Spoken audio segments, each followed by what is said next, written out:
Masuk di anak sekolah yang saya miris, anak SD kelas 1, kelas 2 itu ada yang terjangkit juga narkoba. Itu yang Bapak tahu terpaparnya dari mana, Pak? Nah, kalau saya lihat sekarang ini ya, namanya bandar ini kalau mau rusak ini kan melalui usia dini, ya, bisa melalui jajanan makanan. Ya, makanya saya berharap semua, terutama bandar, ini harus dihukum maksimal. Bila perlu hukum mati lebih baik itu, kalau menurut saya gitu.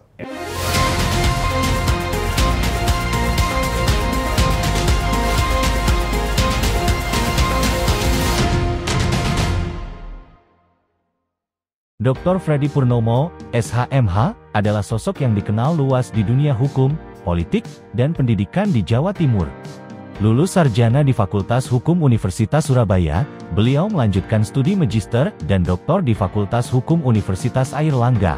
Pengalaman legislatifnya dimulai sebagai Ketua Badan Legislasi Daerah DPRD Jatim periode 2009 sampai 2014, lalu menjabat Ketua Komisi A pada 2014 sampai 2019, dan terus mengabdi sebagai anggota Komisi A dari 2019 hingga ke 2024. Kini, beliau kembali terpilih sebagai anggota DPRD Jatim untuk periode 2024 sampai 2029. Freddy juga aktif sebagai dosen di Fakultas Hukum Ubaya, berbagi ilmu dan pengalaman kepada generasi muda. Kiprahnya di organisasi juga sangat kuat. Beliau pernah menjabat sebagai Ketua Senat dan BPM FH Ubaya, Komandan Menua 815 Ubaya, Ketua Permahi Jatim, serta Kepala Staf Menua Mahasurya Jatim. Ia juga aktif di KNPI Jawa Timur, menunjukkan komitmennya pada pengembangan kepemudaan.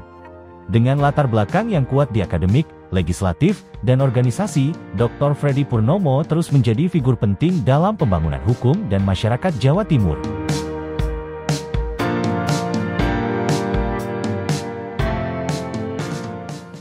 Assalamualaikum warahmatullahi wabarakatuh. Salam sejahtera untuk kita semua. Om Swastiastu, Namo Buddhaya, dan salam kebajikan. Tribuners, kembali lagi bersama saya Cindy dalam podcast Jawa Timur Gebrakan Wakil Rakyat. Dan di episode kali ini Tribuners, temanya kita akan membahas tentang peran DPRD dalam mendukung P4GN, strategi pencegahan dan penegakan hukum di Jawa Timur. Nah Tribuners, P4GN sendiri merupakan pencegahan, pemberantasan, penyalahgunaan, dan peredaran gelap narkotika, yang mana ini adalah program nyata pemerintah bersama masyarakat untuk melindungi generasi muda dari ancaman narkoba. Upaya ini terus dilakukan secara berkesinambungan melalui kerjasama lintas instansi, lembaga, dan juga peran aktif masyarakat. Tribuners, menurut data BNNP Jawa Timur tahun 2024, Provinsi Jatim menempati peringkat kedua secara nasional kasus penyalahgunaan narkoba. Lebih mengkhawatirkan lagi, tercatat 138 anak berusia 9 hingga 17 tahun terpapar penyalahgunaan narkoba. Nah, situasi ini menegaskan pentingnya strategi pencegahan dan juga penegakan hukum yang lebih kuat. Bagaimana caranya? Untuk itu, sekarang sudah ada bersama saya dan akan berbincang bersama tentunya lebih jauh lagi dengan Dr. Freddy Purnomo SHMH, anggota Komisi A DPRD Jatim. Apa kabar Pak Freddy? Alhamdulillah. Assalamualaikum warahmatullahi wabarakatuh, Mbak Cindy. Iya, alhamdulillah. Ya. Baik ya Pak ya? Sehat-sehat Mbak. Sehat-sehat. Tetap semangat. Tetap semangat, harus itu utama. Yeah. Pak, ini kita melihat banyak sekali Pak penyalahgunaan narkoba yang terjadi, dan kita fokuskan utama di Jawa Timur. Menurut Pak Freddy sendiri, ini bagaimana Bapak melihat urgensi permasalahan narkotika di Jawa Timur saat ini Pak? Jadi gini Mbak, saya memang begitu waktu saya menjabat Ketua Komisi A, saya sempat ditamui oleh Kepala BNN. Waktu itu namanya Brigjen Iwan, ya. Terus ada teman BNN itu hampir tiap pergantian pejabat BNN di Jawa Timur selalu istilahnya ya bertamu ke kami lah.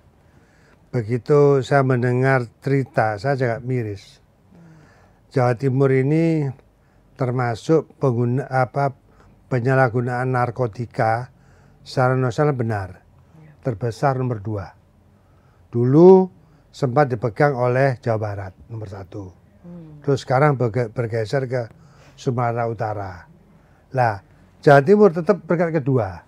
Itu yang saya khawatir. Lah, kemudian saya diskusi apa yang harus kita lakukan, karena urusan ini kan termasuk kategori urusan keamanan. Jadi ini wilayah negara. Nah, yang bisa mengambil satu tindakan kan Polri dengan BNN terhadap penyalahgunaan narkotika. Tetapi mereka juga punya keterbatasan ya. Oleh karenanya saya diskusi kalau ini hanya diandalkan oleh penindakan, ya pencegahannya relatif tidak begitu kuat, tentu tidak bisa maksimal kita. Makanya pada waktu kami rundingan dengan teman-teman BNN pada waktu itu ya, saya berinisiasi, Pak, bagaimana kalau kami membuat regulasi. Ya alhamdulillah akhirnya proses regulasi seiring dengan pergantian beberapa pejabat BNN di provinsi. Barulah terbit regulasi P4GN ini tahun 2016, Perda 13 tahun 2016. Itu terakhir saya menjabat Ketua Komisi A pada waktu itu, P4GN. Di mana peran serta masyarakat, tokoh agama, tokoh pendidikan, semua kita libatkan dalam konteks pencegahan. Bagaimana bahaya narkotika yang ini juga akan merusak masa depan generasi muda. Jadi sebagai nanti ini harapannya sebagai pemimpin masa depan, kalau sudah muda dicandui dengan barang-barang haram kan juga kasihan, negara ini kasihan. Makanya pemerintah dalam ini pemerintah Jawa Timur sepakat bahwa urusan pencegahan bukan hanya semata-mata tanggung jawab negara, bukan tanggung jawab Polri, bukan tanggung jawab BNN, tapi tanggung jawab kita bersama. Disitulah akhirnya kami membuat regulasi, dan regulasi ini tentunya juga melibatkan semua elemen masyarakat yang tadi saya sebutkan, baik dari unsur tokoh agama, tokoh pendidikan, tokoh masyarakat, semuanya, termasuk tokoh pemuda. Toh ini sudah kami lakukan dengan semaksimal mungkin, tetapi tren untuk turunnya narkotika ini dia sangat stagnan sekali gitu loh. Saya nggak tahu ada apa gitu. Ya sampai saya sekarang menjabat lagi sebagai anggota DPR juga belum ada penurunan yang sangat drastis. Nah ini yang kami nanti dalam waktu dekat juga akan lakukan semacam tracker lah dengan pihak terkait ya, tentunya dari jajaran Polri termasuk TNI, BNN, terus lembaga pendidikan termasuk masyarakat. Kita mau mencari solusi untuk penanganan persoalan kejahatan narkotika yang ada di Jawa Timur.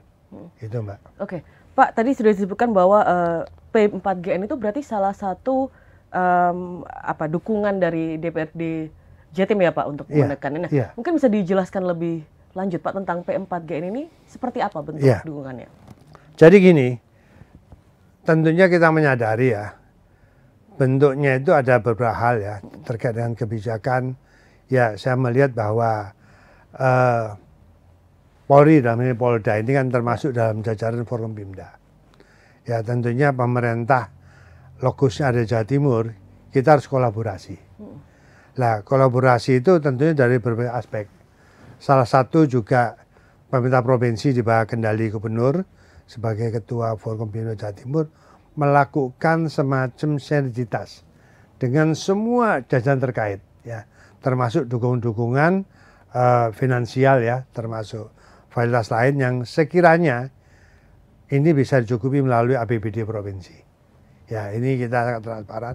Nah intinya gitu, termasuk apa-apa yang memang perlu untuk diperlukan sejauh kita mampu kita akan lakukan. Itu.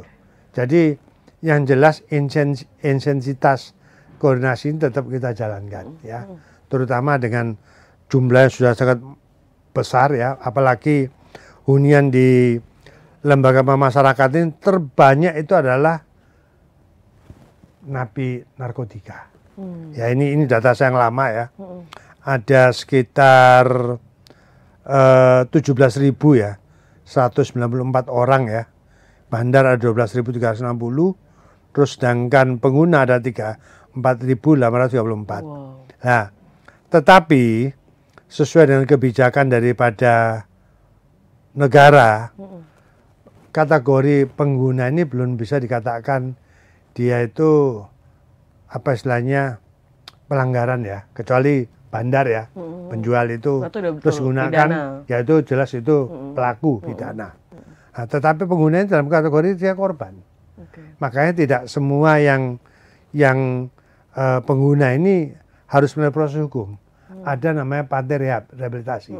Direhabilitasi melalui panti-panti maupun lembaga-lembaga atau rumah sakit milik pemerintah maupun swasta. Bahkan juga ada salah satu lembaga swasta yang juga peduli pada urusan rehabilitasi. Nah ini juga kita support nanti. Gitu. Ini yang saya sangat apresiasi. Ada kebetulan semua pihak. Ini gitu, Mbak. Ya, jadi pemerintah provinsi pun tidak tinggal diam. Bahkan zaman saya dulu ya, saya usulkan memang secara random ya, itu melakukan semacam tes urin untuk mencegah. Ya, tapi itu pun kita harus memerlukan biaya anggaran besar gitu loh. Ya, hal ini tetap kita harus kita lakukan ya. Sifatnya random itu ya acak ya. Kita istilahnya operasi dadaan lah. Jadi kalau kita mau datangi satu lembaga pendidikan atau mungkin di instansi pemerintah maupun di gedung DPR, kita mendadak. Di saat nanti ada event apa, langsung kita lakukan semacam tindakan tes urin. Ini untuk mengetahui sampai sejauh mana keterlibatan oknum bersangkutan. Termasuk gedung kami pun sudah pernah kami lakukan beberapa kali di DPRD. Ya, termasuk di instansi pemerintah juga ada. Ya, saya tidak mau kemungkinan oknum juga ada yang terjangkit. Ya, saya nggak usah sebut siapa namanya, terutama di jajaran ASN ini ada. Tempo hari ada beberapa yang sudah ketahuan ya. Ya mudah-mudahan di instansi saya di DPRD ini tidak ada yang sampai kena lah. Tempo hari juga sudah pernah dilakukan macam tes urin. Ya alhamdulillah hasilnya negatif semua. Nah, kecuali termasuk di anak sekolah yang saya miris, anak SD kelas 1, kelas 2 itu ada yang terjangkit juga narkoba.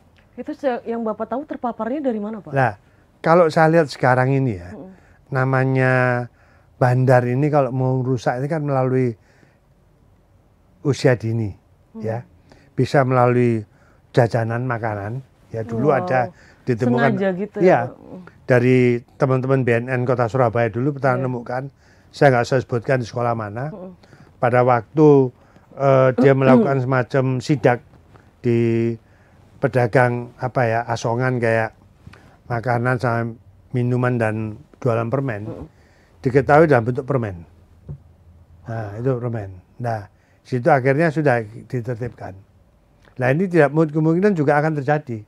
Makanya beberapa waktu lalu kami juga sempat ke Puncarbang ya, Pusat Penerbangan Angkatan Laut.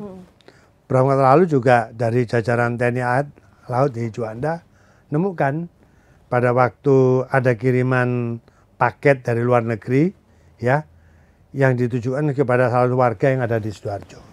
Itu ketahuan melalui X-ray, itu ketahuan.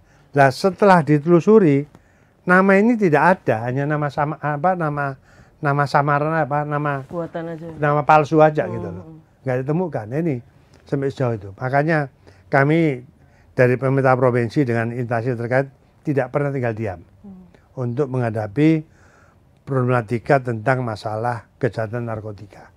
Ya, ini makanya saya berharap pada seluruh jajaran tanpa kecuali hindari stop narkotika. Jangan sampai, nah itu adalah bahaya, itu merusak masa depan generasi kita nanti. Karena gitu, memang Pak, kalau kita lihat dari yang sudah memang kasusnya sudah banyak sekali ya Pak. Dan mungkin menyasarnya itu nggak 1-2 orang, ini semua. Mau apapun pekerjaannya, apapun usianya, ketika sudah terpapar itu akan membahayakan terutama diri sendiri ya, dan juga keluarga terdekat juga gitu. Betul Mbak. Bahkan di usia 60 tahun lebih ada yang terpapar juga ada. Dan sudah kan ya sudah, saya nggak harus pikir ya. Ternyata yang banyak yang kena itu di usia-usia ya usia-usia antara remaja menuju dewasa, terus dewasa menuju orang tua gitu. Jadi antara umur 30 sampai umur 60 itu paling tinggi penggunanya. Itu Mbak. Iya. Pak, kalau dalam skala prioritas Pak Freddy di DPRD ini posisi P4GN ini seperti apa Pak? Apakah sudah dianggap darurat atau masih sebagai pelengkap saja? Betul-betul kita darurat Mbak. Ini saya bulan kemarin tanggal 17 Februari 2005 juga mengenal FGD ya. Jawa Timur darurat narkoba. Ini darurat kita ini. Masih darurat. Belum. Makanya saya ini paling khawatir ya. Saya nggak tahu ya. Jawa Timur ini sebagai barometer nasional ya. Kok semuanya itu yang dari aspek yang positif itu kita dapat prestasi.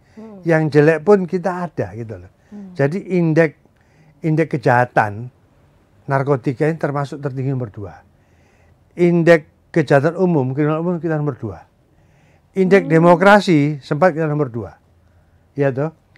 Terus kemudian ya mohon maaf termasuk indeks korupsi kita nomor 2. Lalu nomor 2 gitu loh. Ini ada apa gitu loh. Nomor 1 memang ada di Sumatera. Makanya kami bersama jajaran Forkompimda tidak tinggal diam. Kami terus akan melakukan gerakan-gerakan ya, baik antisipasi maupun tindak-tindakan yang untuk memberikan masalah jerah terhadap perbuatan yang jahat semacam ini. Maka saya menghimbau kepada seluruh masyarakat Jawa Timur ya, ada hal-hal yang memang dipandang ini mencurigakan ya, apalagi dari gerak-gerik terus perilaku anak kita, keluarga kita, lingkungan kita, ya nggak usah segan-segan. Koordinasi dengan aparat terkait di tempat di lokasi sekitarnya ya, apakah Babim Kaptipnas atau Babinsa, dan nanti koordinasi dengan pihak-pihak aparat kesehatan itu untuk mengetahui sampai sejauh mana tingkatan penyalahgunaan narkotika. Jangan takut ya Pak, karena itu demi kebaikan sendiri juga. Memang kita tidak pernah akan mundur dalam narkoba ini. Terus kita akan lakukan. Bahkan yang tadinya ya mohon maaf, di daerah saya itu di daerah pilihan saya di Bojonegoro awalnya memang sepi ya. Saya termasuk tren yang paling rendah. Akhir-akhir ini sudah terindikasi.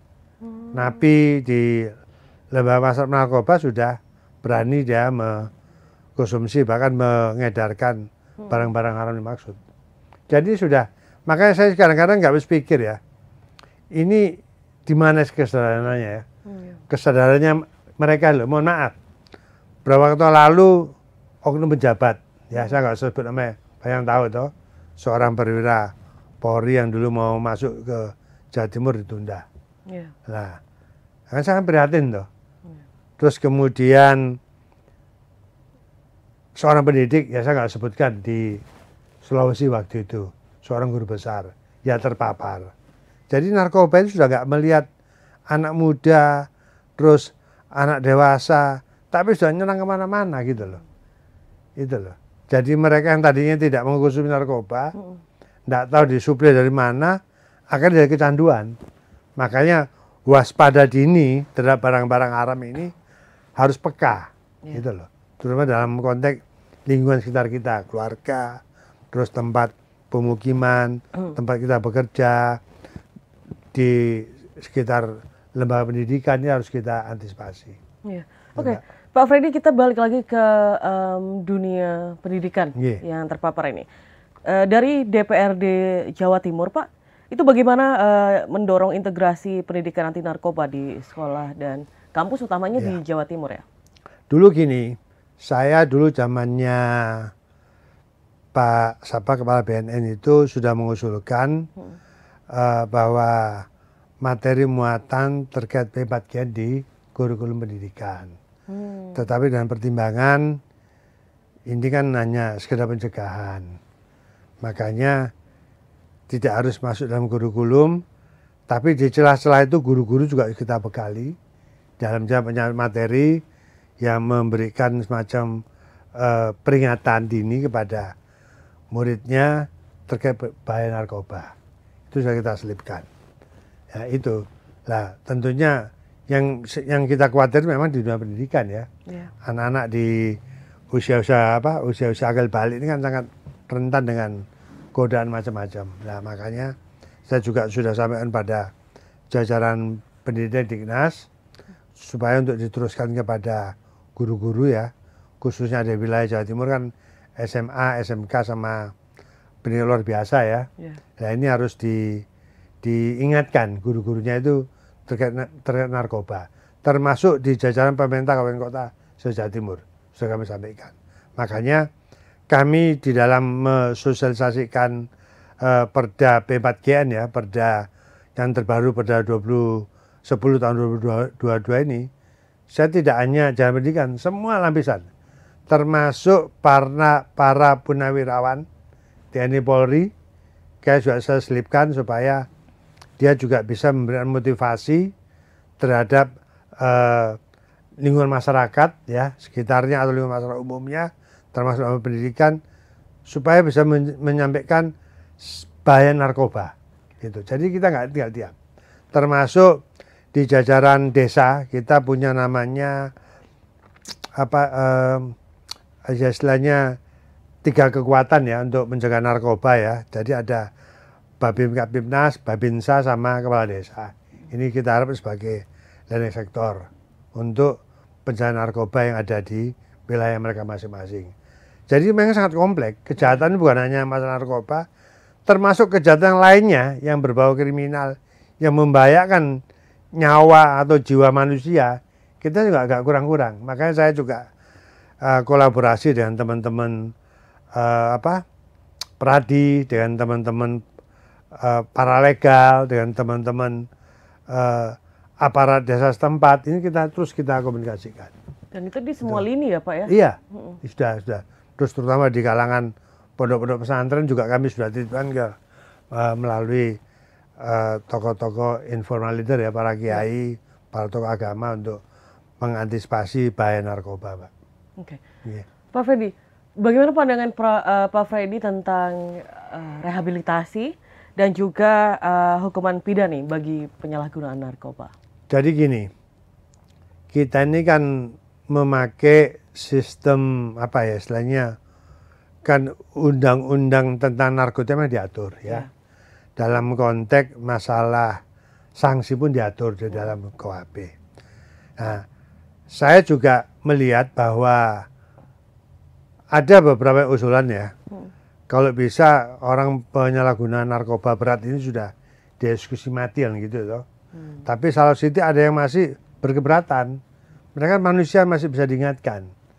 Ya intinya jangan sampai mereka melanggar hak asasi manusia. Tapi ya buktinya masih mereka melakukan perbuatan itu. Makanya kalau saya ditanya bagaimana tentang sanksi, saya berharap penyalahan narkoba ini termasuk kejahatan besar, extraordinary crime. Ada narkoba, korupsi, termasuk teroris. Ya sudah sepatutnya dihukum berat, dihukum semaksimal mungkin. Kalau saya itu, ya makanya beberapa waktu lalu kan sampai hukuman mati narkoba itu toh. Nah, terus kemarin beberapa tahun lalu sampai dieksekusi bersama hampir 10 yang dieksekusi. Tapi terakhir sekarang agak rendah lagi. Ini saya nggak tahu ada apa ini. Nah, kalau saya tanya itu tadi, saya lebih baik ya sudah diberikan hukuman seberat-beratnya. Ya. Kalau memang mereka ya namanya manusia punya hak untuk hidup dah. Namanya manusia yang divonis bersalah juga punya upaya hukum. Ya monggo dalam konteks kedudukan hukum equality before the law ini kan ya monggo. Tetapi saya yakin aparat penegak hukum yang menangani persoalan-persoalan ini sudah begitu jeli, dengan pertimbangan sangat jeli juga gitu loh, terkait dengan barang bukti, alat bukti, semua gitu.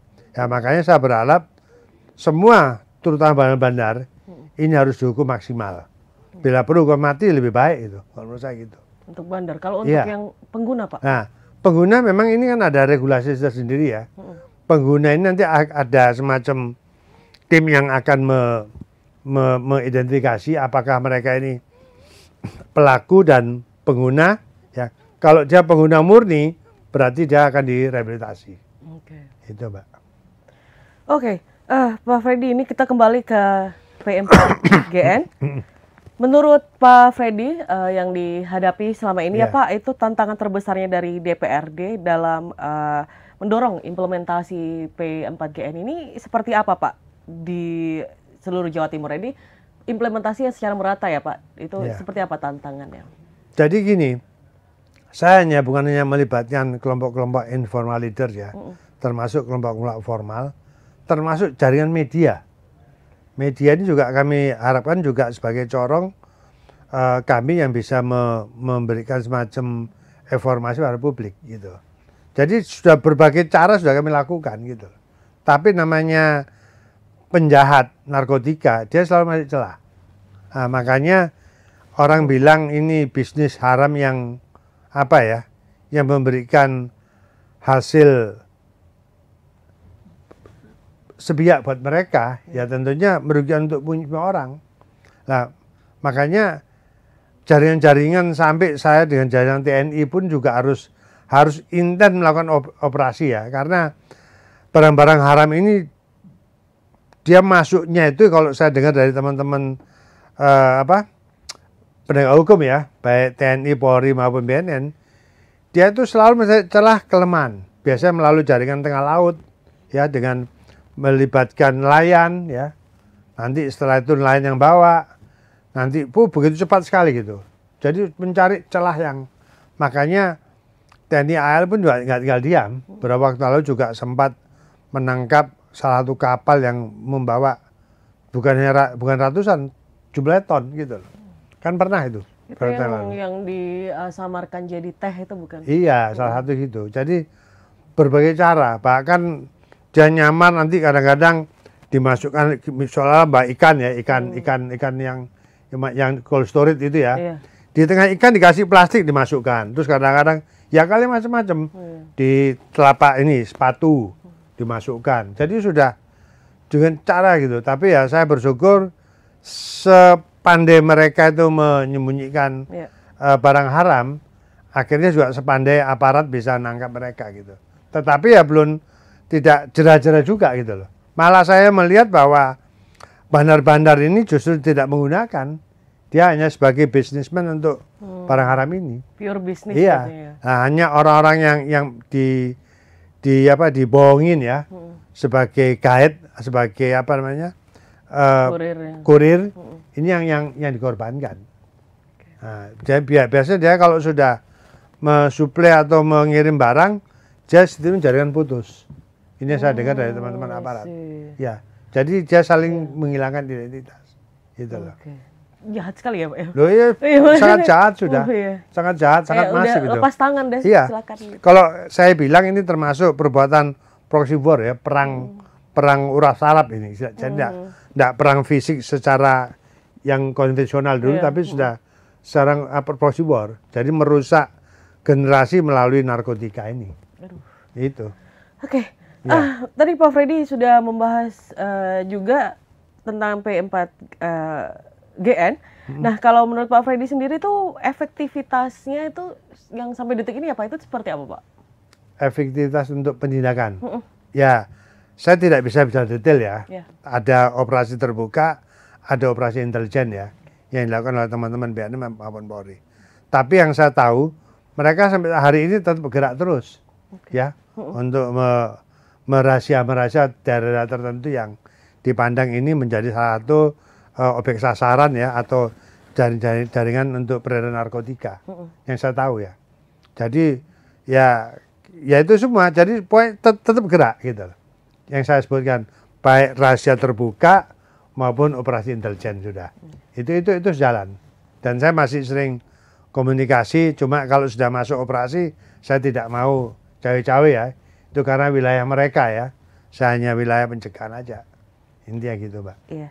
Oke, Pak, kita kembali lagi ke yang terpapar narkoba ini, Pak. Kalau tadi sudah Pak Freddy sebut ada permen-permen narkoba untuk anak-anak SD, yang mana berarti mereka sebetulnya tidak tahu bahwa itu mengandung, gitu kan, Pak ya? Cuman ada generasi muda yang mungkin mulai SMA mungkin yang sudah berpikir bahwa mereka tahu betul itu adalah narkoba dan mereka tetap menggunakan, tetap mengonsumsi gitu. Entah itu dari lingkungan, entah itu seperti apa juga saya kurang tahu. Jadi antara mungkin teenager lah ya, mulai teenager sampai anak kuliah mungkin kayak gitu. Itu kan anak-anak muda, anak-anak yang sangat bisa banget produktif ke depannya. Nah, menurut Pak Freddy ini kan sudah banyak Pak, jauhi narkoba, stop narkoba, itu kan sudah banyak sekali ya, kita dengar juga.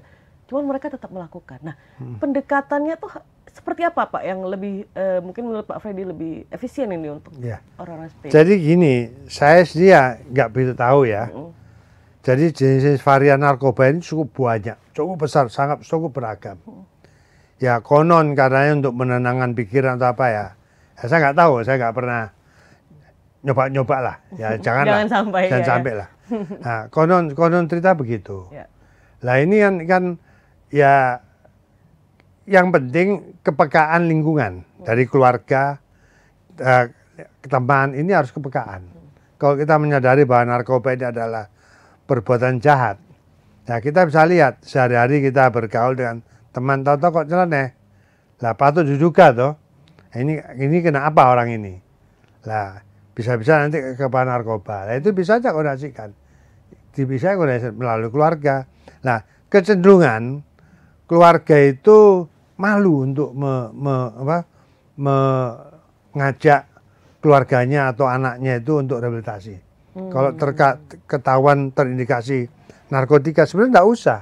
Daripada nanti anak ini merusak masa depan, ya toh, lebih baik langsung dirawat, diruat. Ya, toh? Sebelum terlambat. Sebelum terlambat. Jadi negara tinggal diam. Apalagi pemerintah provinsi kita terbuka untuk bantu merawat itu. Makanya saya ini khawatir betul. Itu Mbak. Jadi garis besarnya itu. Jadi problematika sangat kompleks sudah, sangat kompleks. Mungkin juga ada beberapa case ya Pak, itu kan tidak hanya langsung menyasar ke narkobanya, tapi ada beberapa obat-obatan yang dijual bebas. Tapi mereka juga mengonsumsinya itu tidak seperti semestinya. Nah itu kan menurut saya lebih bahaya juga ya, karena mereka bisa membelinya kapan saja gitu loh untuk mengonsumsinya. Ya memang gini, ada sebenarnya tidak boleh cerita ya. Anak-anak ini kadang-kadang menggunakan lem yang ya dari aroma baunya itu kan membuat orang itu fly, merangsang gitu. Nah ini juga diantisipasi juga keluarga itu. Kalau ada anak-anak gitu. Terus ada juga obat-obatan golongan Q. Kan golongan bebas toh. Yang mengandung ya jenis-jenis apa namanya? Ya bibit narkoba lah. Nah ini juga diantisipasi. Jadi obat untuk dikonsumsi keluarga atau bagian keluarga harus dilihat betul gitu loh. Ya memang sebaiknya kalau kita agak nggak enak badan atau apa ya, paling bagus ya konsultasi ke dokter. Itu aja. Iya toh. Kan sesuai dosis aja ya Pak ya. Itu. Jadi sangat kompleks Mbak. Ini saya khawatir betul memang. Sangat khawatir. Jadi tren penghuni lembaga pemasarakatan paling besar itu 40-60% dihuni oleh penghuni narkoba. Gitu loh. Sisanya adalah kejahatan kriminal umum dan juga narkotika, korupsi itu juga. Ya, ini semua termasuk kejahatan besar ya, extraordinary crime tadi yang saya sebutkan itu. Itu Mbak. Jadi ya sangat kompleks ini kondisinya. Makanya saya berharap juga teman-teman media ya bisa berkolaborasi dengan kami, dengan pemerintah, dengan aparat penegak hukum, ya istilahnya ikut mensosialisasikan bahaya narkotika. Tapi sudah tidak kurang-kurang kita sosialisasi ya. Tapi ya kayak apa? Kok trennya nggak turun terus ya? Saya kadang-kadang juga bingung, ini apa caranya gitu. Gitu loh. Apa memang modus terus pelakunya hanya itu aja gitu loh. Behind the scene-nya itu apa itu aja gitu. Makanya saya tidak pernah tinggal diam dengan teman-teman BNN, dengan Polri ya, khususnya di Dir Narkoba untuk koordinasi tentang sampai sejauh mana tentang pencegahan narkotika ya, termasuk penindakan gitu. Penindakannya cukup kompleks Mbak. Intinya itu Mbak. Baik. Terakhir Pak Freddy, mungkin Pak Freddy bisa ngasih pesan nih Pak untuk anak-anak muda di luar sana yang sebenarnya ini udah pesan yang sering mereka dengar mungkin ya tentang bahaya narkoba dan lain-lain, tapi mungkin sekali ini lagi Pak Freddy bisa memberitahu ke mereka untuk jangan sampai terpapar gitu. Silakan Pak. Ya, kita berharap ya untuk generasi muda khususnya menjadi harapan masa depan bangsa ya, terutama untuk mengisi dalam proses hidup berbangsa bernegara ini. Ya, saya berharap kita sadar bahwa narkoba itu adalah kriminal, ya. Narkoba itu adalah barang haram, ya. Narkoba itu jelas mengganggu kesehatan, alam pikiran, dan yang lain. Nah, makanya saya berharap hindari narkotika, jangan sekali coba-coba agar sekedar tahu, kita hindari. Terus yang jelas kita harus peka, ya. Contohnya gini, di Belanda itu ada namanya kanabis. Kanabis itu bahan bakunya dari ganja. Dia bisa dibuat dari untuk cake, untuk permen, untuk coklat, untuk minuman. Ini harus dihindari. Ya, alhamdulillah di Indonesia tidak masuk. Tapi kalau ada satu ketika sesuatu yang memang kita ini tidak paham dengan merek-merek tertentu, ya nggak usah segan, tanyakan pada pihak-pihak terkait nanti. Makanya sekali lagi, jauhi, hindari, masa depan bangsa ini ada di pundak generasi muda. Saya sebagai orang tua ini hanya sekedar mengingatkan dan mengantisipasi. Intinya itu, Mbak. Iya. Baik, terima kasih banyak Pak Freddy atas waktunya dan insight-nya luar biasa. Semoga yang diharapkan Pak Freddy dan diharapkan kita semua bahwa tidak ada lagi narkoba di antara kita dan apalagi Jawa Timur ya. Semoga terus semakin menurun. Baik, sekali lagi terima kasih Pak Freddy atas waktunya dan terima kasih juga Tribuners sudah menonton episode kali ini, dan saya Cindy akan kembali lagi di episode selanjutnya dari podcast DPRD Jawa Timur Gebrakan Wakil Rakyat dengan tema-tema baru yang tentunya menarik untuk dibahas. Saya sekali lagi Cindy pamit undur diri beserta kru. Sampai jumpa di episode selanjutnya.